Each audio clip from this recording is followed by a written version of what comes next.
Next हम लोग देखेंगे another very very important video जिसमें देख रहे हैं हम लोग एक्टोपिया। एक्टोपिया की भी जीआईटी से क्वेश्चन आपके यहाँ से बन सकता है। एक्टोपिया क्या होता है और क्या क्लिनिकल फीचर्स होते हैं, क्या डायग्नोसिस होती है, ठीक है, और कौन से क्वेश्चन आपके एग्जाम में बनेंगे वो हम लोग देखते हैं। जो एक्टोपिया है, एग्जैक्टली बता दूं मैं आपको। जो एक्टोपिया है ये बहुत ही इंपॉर्टेंट टॉपिक है। एक्टोपिया की जब भी हम बात करेंगे, एक्टोपिया मीन्स क्या होगा इसमें आपको याद रखना है। गैस्ट्रिक टिश्यू या गैस्ट्रिक म्यूकस या गैस्ट्रिक स्ट्रेटिफाइड स्क्यूमस टिश्यू, ठीक है। गैस्ट्रिक टिश्यू बोलते हैं हम लोग, गैस्ट्रिक म्यूकस बोलते हैं हम लोग, या गैस्ट्रिक स्ट्रेटिफाइड स्क्यूमस टिश्यू जो होता है वो आपका कहाँ मिले, upper one third of oesophagus. क्या है ये डायग्राम देख रहे होंगे।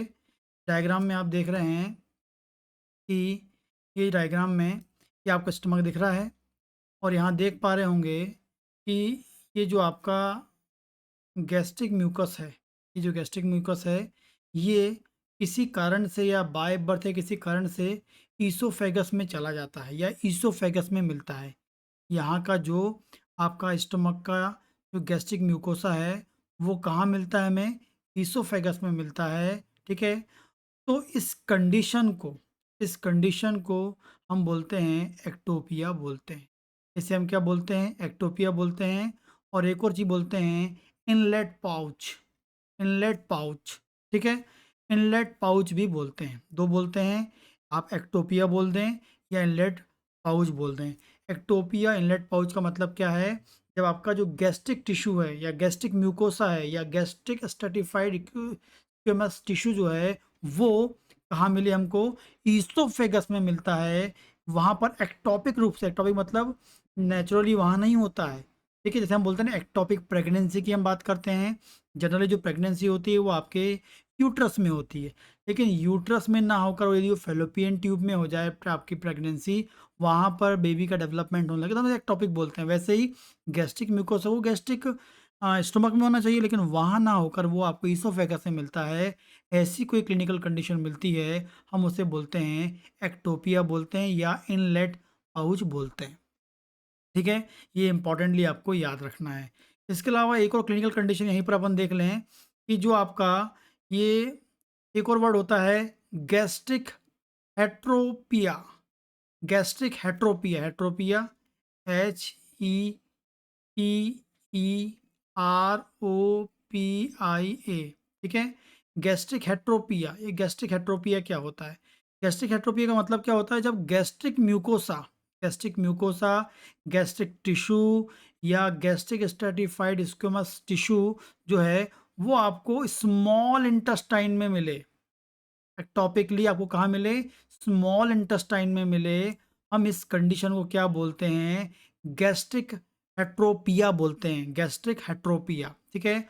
ओनली एक्टोपिया होगा तो इसका मतलब है गैस्ट्रिक म्यूकोसा इसोफेगस में होगा। एंड गैस्ट्रिक हेट्रोपिया बोलेंगे तो जब गैस्ट्रिक म्यूकोसा हमको कहाँ मिलता है, आपको स्मॉल इंटेस्टाइन में मिलता है, तब हम इसे क्या बोलेंगे, इसे हम बोलेंगे गैस्ट्रिक हेट्रोपिया बोलेंगे, ठीक है। तो ये आपको मिलता है जनरली बहुत कॉमनली स्मॉल इंटेस्टाइन। स्पेसिफिक बात करेंगे आपको डायवर्टिकुलम कहाँ मिलता है, डायवर्टिकुलम एंड कोलन में भी आपको ये मिलता है, ठीक है।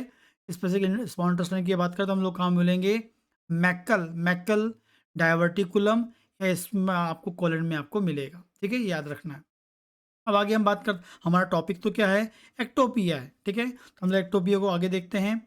एक्टोपिया जो होता है आपको याद रखना है, एक्टोपिया हमेशा असिम्टोमेटिक होता है। एग्जाम में दिया आता है एक्टोपिया क्या होता है, जो सिम्टम होता है असिम्टोमेटिक होता है। बट आपको याद रखना है इसकी पैथोलॉजी, जब गैस्ट्रिक टिश्यू, जो गैस्ट्रिक टिश्यू है आपको इसोफेगस में मिलेगा।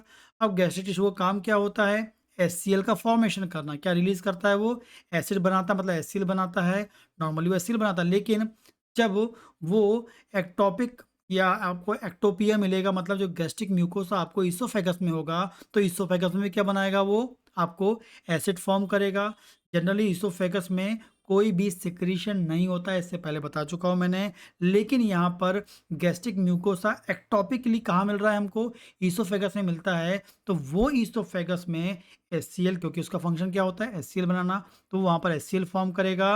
और जब वो एचसीएल फॉर्म करेगा तो वहाँ पर क्या करेगा? सबसे पहले वहाँ की मेम्ब्रेन में एक इन्फ्लेमेशन प्रोड्यूस करेगा।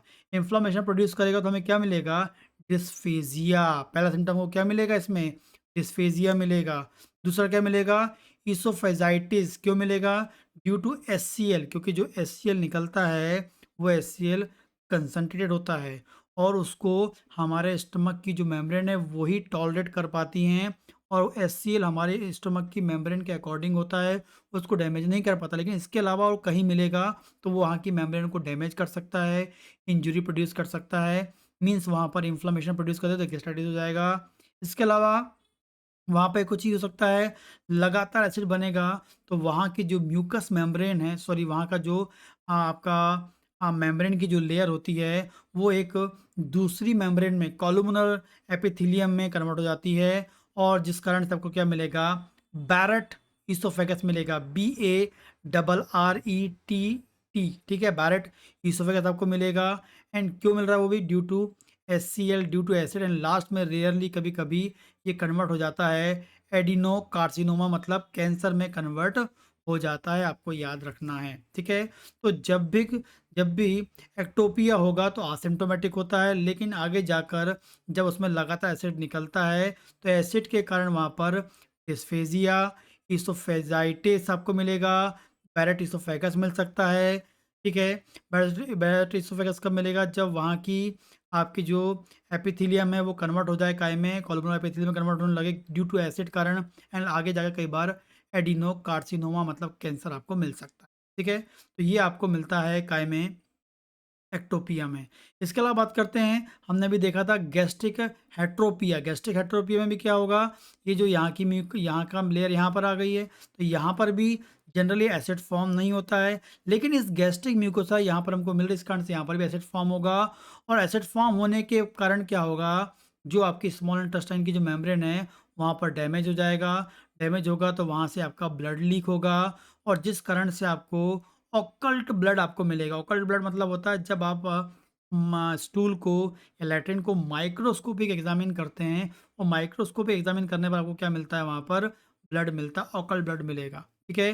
तो ये आपको याद रखना है, बहुत ही इंपॉर्टेंट क्वेश्चन है, आपका एग्जाम में आता है, ठीक है। तो ये याद रखें आप। एक्टोपिया क्या होता है? एक्टोपिया में क्या कंडीशन होती है? एक्टोपिया में क्या क्लिनिकल फीचर्स मिलते हैं? और साथ हमने क्या देखा? गैस्ट्रो गैस्ट्रिक हेट्रोपिया भी हमने यहाँ पर देखा, ठीक है। तो ये दो इंपॉर्टेंट क्वेश्चन बनते हैं और यहाँ से जो क्वेश्चन आपका आ सकता है, क्या आपको एक्टोपिया का क्या होता है उसका मीनिंग मालूम होना चाहिए, ठीक है ना। इसका एक और नाम क्या होता है? इनलेट पाउच होता है, ये आपको पता होना चाहिए। गैस्ट्रिक हेट्रोपिया क्या होता है ये आपको पता होना चाहिए। और क्या क्या सिम्टम मिल सकते हैं ये आपको मालूम होने चाहिए, ठीक है। इसके अलावा यदि ये बीच में फर्स्ट ईयर के स्टूडेंट हैं तो आप मेरा मटरी मेडिकल ऑर्गेनाइज का जो कोर्स है वो ज्वाइन कर सकते हैं, जिसके लिए आपको मेरे ऐप को इंस्टॉल करना पड़ेगा। इसकी लिंक डिस्क्रिप्शन में दी गई है।